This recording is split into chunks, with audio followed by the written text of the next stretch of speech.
ዳግም የብሌንን እናት ወዶ ሳይሆን ተገዶ እንዳገታት እየተናገረ ይገኛል።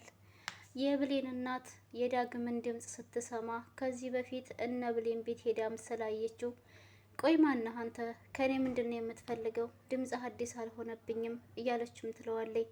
በጣም ይቅርታ ይህንን ነገር ያደረኩትኝ ወድጄ ሳይሆን ተገድጄ ነው፣ ግን ደግሞ ለእኔም ሆነ ለእናንተ የሚጠቅም ይመስለኛል እያለም ነው ዳግም። የብሌን እናትም ድምፅህን የሆነ ቦታ አውቀዋለሁኝ፣ ሰምቸዋለሁ፣ እሺ ከኔ ምንድን ነው የምትፈልገው እያለች እንደዛውም ታፍና እያወራች እየጠየቀችው ትገኛለች። ዳግምም ደግሞ እሱ ፈልጎና አስቦበት ሳይሆን የብሌን እናት ያገተበት ምክንያት ተገዶም እንደሆነ ነው የተናገረው። ሰላም ሰላም፣ ውድና የተከበራችሁ የቻናሌ ቤተሰቦች እንዴት ናችሁ? ልይ ደህና ናችሁ ወይ? እኔ ሰላም ነኝ አልሐምዱሊላ። እንዴት ተለመደው ወደ ቻናሌ በአዲስ ቪዲዮ ተከስቻለሁ። ቤተሰብ ቪዲዮ ስትጀምሩ ላይክ አድርጉት። ኮሜንት ከማስቀመጣችሁ በፊት ላይክ አድርጉ ማለት ነው። ምክንያቱም ኮሜንታችሁና ላይካችሁ በጭራሽ ነው የማይገናኘው። እኔ ለምን እንደሆነ አላቅም። ማለት እጃችሁ ላይ ችግር አለበት እንዴ? ቆይ ምን አስባችሁ ነው ላይክ የማታደርጉት? ኮሜንቱ ቁጥሩ ሌላ ነው፣ ላይኩ ቁጥሩ ሌላ ነው ወይንስ ከዩቱብ ችግር ነው? ማለት ላይክ ይቀንሳል ነው? ይህንን ነገር አስረዱኝ። እውነት እኔ ግራ ስለተጋባሁኝ ነው ማለት ነው ቤተሰብ። ለማንኛውም አደራ የሚለውን ድራማ ነው ዛሬ ይዤላችሁ የመጣሁትኝ። እንደሚታወቀው የብሌን እናት ታግታ ነው ያለችው። አሁንም ቢሆን ከታገተችበት ቦታ አልተለቀቀችም። ብሌንም ደግሞ የእናቷ ስልክ ስላልሰራላት በጣም ሀሳብ ውስጥ ነው ያለችው። ለዳግምም ደግሞ የእናቴ ስልክ አልሰራለኝ እያለ በምትጠይቀው ጊዜ ምናልባችም ስልኳ ቻርጅ ዘግቶባት ሊሆን ይችላል፣ አይዞሽ ምንም አትሆንም አንቺ አትጨነቂ እያለም ይላታል። ብሌን ይህንን በሚላት ጊዜ አይ እንደዛ እንኳን አይመስለኝም፣ ውስጤ የፍርሃትና የጭንቀት ስሜት እየተሰማኝ ነው፣ ውስጤ እያሰበ ያለው እናቴ ሰላም እንዳልሆነች ነው እያለችም ታወራለታለች። ዳግም እሷን አግቷታል፣ ግን ደግሞ ለብሌን እንዴት አድርጎ እናትሽን አግቻታለሁ ይላታል። እናም እንደዛም እያሉም አይዞሽ በቃ እያለ ብሌንን እንድትረጋጋ እያወራት ሳለ በተቀመጡበት ገደፍ ትልና እሱን ትቀመጣለች ማለት ነው። ከዛ በኋላም እንግዲህ የቃል ጓደኛ ወደ ቤታቸው ቃልም ጓደኛዋ ስትመጣ ስታያት በጣም ነው የደነገጠችው። ምክንያቱም ወደዛ ወደ ቤት ውስጥ የገባችበት አላማዋ ሌላ ስለነበረ ይቺ ጓደኛዋ ደግሞ ያንን የጀመረችውን ሀሳብ እንድትጨርስ አትፈቅድላትም። ወይንም ደግሞ እሷ መጣች ማለት ቃል ያሰበችው ነገር በሙሉ ይከሽፍብኛል ብላም ስላሰበች በጣም ነበር የደነገጠችው።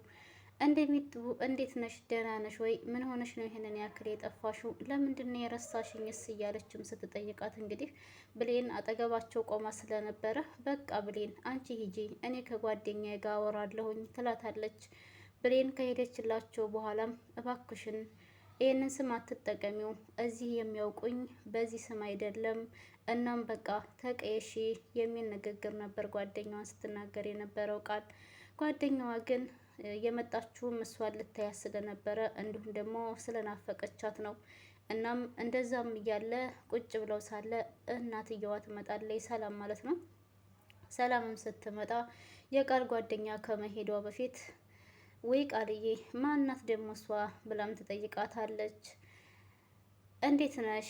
ደህና ነሽ ወይ? እኔ የቃል ጓደኛ ነኝ ትልና ከስሟ ጀምራ ትተዋወቃታለች። ሰላምም በጣም ደስ ይላታል። የልጅ ጓደኛ ነሽ እንዴ በማለትም ትጠራታለች። አንዳንድ ወሬዎችን በምታወራባት ጊዜ ቃል ነገሮችን ልታበላሽባት እንደሆነ ስላወቀች ምንም ልታስወራት አልቻለችም ነበር። የመንተባተብ ስሜትና የፍርሃት ስሜት እየታየባትም ነበር ቃል ላይ። ሰላምም ይህንን ስታይ እንዴ ቃልዬ ቆይ ምን ሆነሽ ነው? ለምንድን ነው እንድታወራ የማትፈቅጅላት?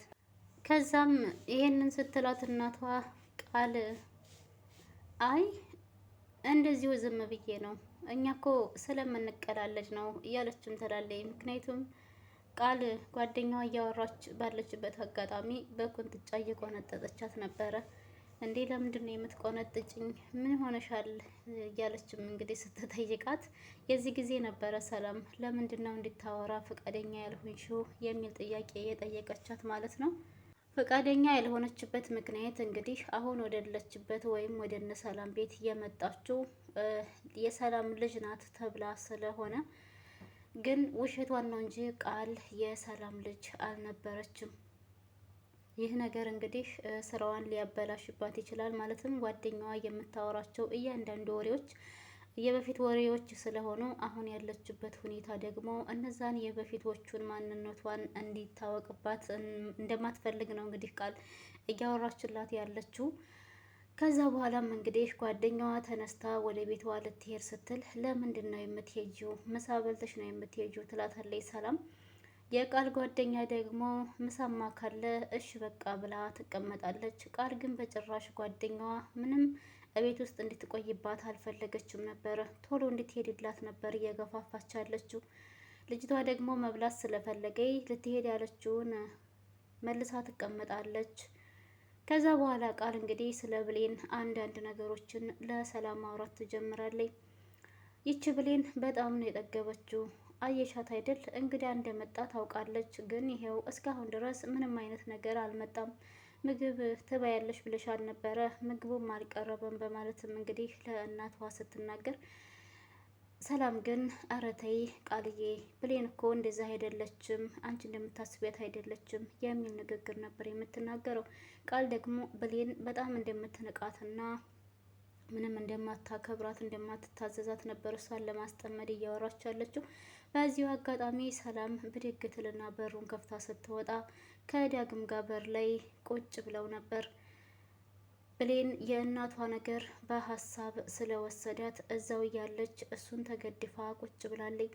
ሰላም በሩን ከፍታ ስትወጣ ሁለቱም ፊት ለፊቷ ስታያቸው በጣም ትደነግጥና በጣም ትናደዳለች ማለት ነው። ሰላምም ብሌንን ልክ ከዳግም ጋር አንድ ላይ ቁጭ ብላ ካየቻት በኋላ ስትታይ በጣም ጨዋ ልጅ ነው የምትመስሊው፣ ግን ጭራሽ ከማንም ጎረምሳ ጋር ትባልግልኛለሽ አይደል የሚል ንግግር ነበር የተናገረቻት። ብሌንም ደግሞ አረ እንደዚህ አይደለም ሰላምዬ፣ እንደዚህ አይነት ንግግር አትናገሪ በምትልባት ጊዜ እሷ ግን መናገሯን ቀጥላበታለች። ዳግምም አላስችልም አለውና እባክሽን አንቺ እንዳሰብሽው አይደለም ሳታይ ዝም ብለሽ አትፍረጂ ብሎም ሲላት፣ ጭራሽ አንተ ለኔ መልስ ትመልስልኛለህ? ትሰማኛለህ? ከዛሬ በኋላ ቤት ለቀህ እንድትወጣ ፈልጋለሁ በማለትም ዳግምን ሰላም ከቤቷ እንዲወጣ ማስጠንቀቂያ ሰጥተዋለች። ዳግምም ደግሞ እንግዲህ ያለው ከሰው ቤት እስከሆነ ድረስ ያለው አማራጭ እሺ ብሎ ካጠገቧ መሄድ ስለነበረ ለሌላ ጊዜ ግን ሳታይ ዝም ብለሽ አትፍረጂ የሚል ንግግር ይናገርና ከአጠገባቸው ትቷቸው ይሄዳል።